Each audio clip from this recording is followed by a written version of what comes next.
Figure emblématique de l'émission, Mercotte, 80 ans, referme sa 11e saison du meilleur pâtissier lors de la finale diffusée ce mercredi 7 décembre.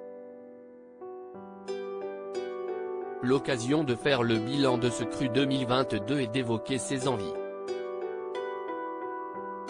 L'heure du couronnement a sonné pour les postulants au titre de meilleur pâtissier de cette 11e saison.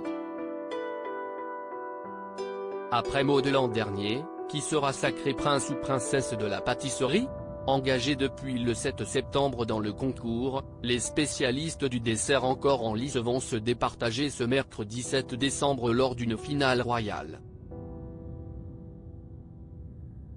Glaçage miroir, chandelier inversé et balles de rêve sont au programme des festivités organisées par Cyril Lignac, Pierre Hermé, invité spécial, mais aussi Mercotte.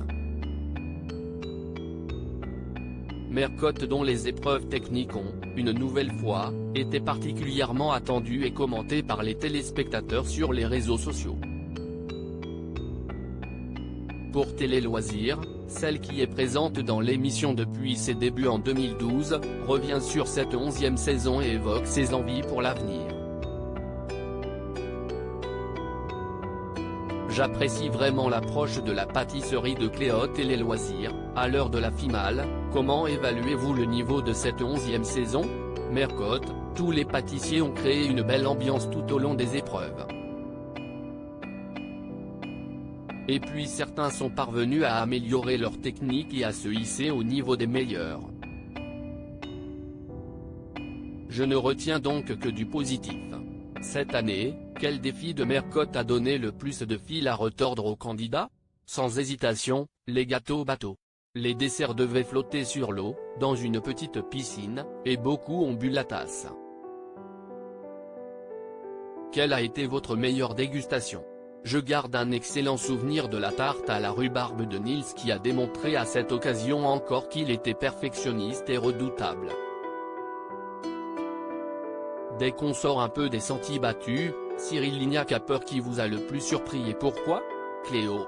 J'apprécie vraiment son approche de la pâtisserie. Elle intellectualise toujours la recette. Chaque élément qu'elle intègre dans son dessert reprend parfaitement le thème. Avec ou sans réussite d'ailleurs. En 11 ans, je n'ai jamais vu ça. Elle m'a vraiment bluffé.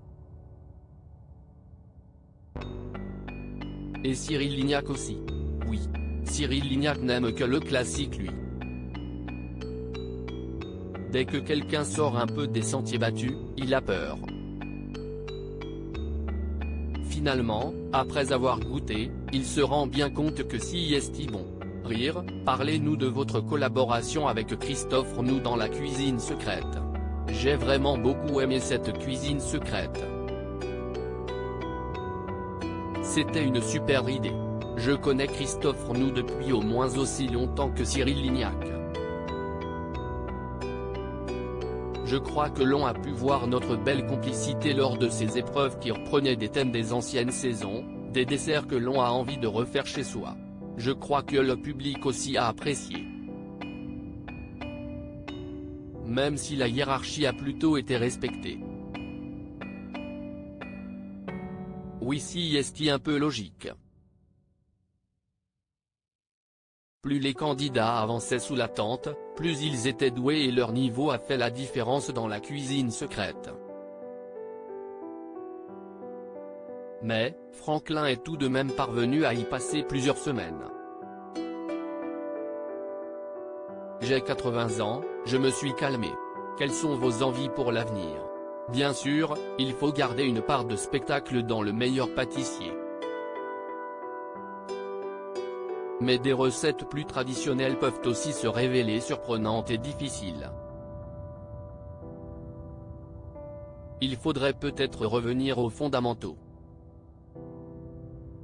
Par ailleurs, je vais continuer à veiller à ce qu'il n'y ait pas trop de colorants dans les épreuves. Si est joli, si est aussi très mauvais pour la santé.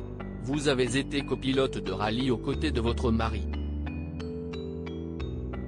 Est-ce que vous êtes toujours passionné? J'ai 80 ans. Je me suis calmé. Je ne suis plus du tout adepte de sport automobile. Il faut savoir que quand je m'engage dans quelque chose, je le fais à fond. Après je passe à autre chose et je ne reviens pas en arrière. À lire aussi, je regrette un peu cette période. Mercotte se confie sur son petit regret concernant le meilleur pâtissier.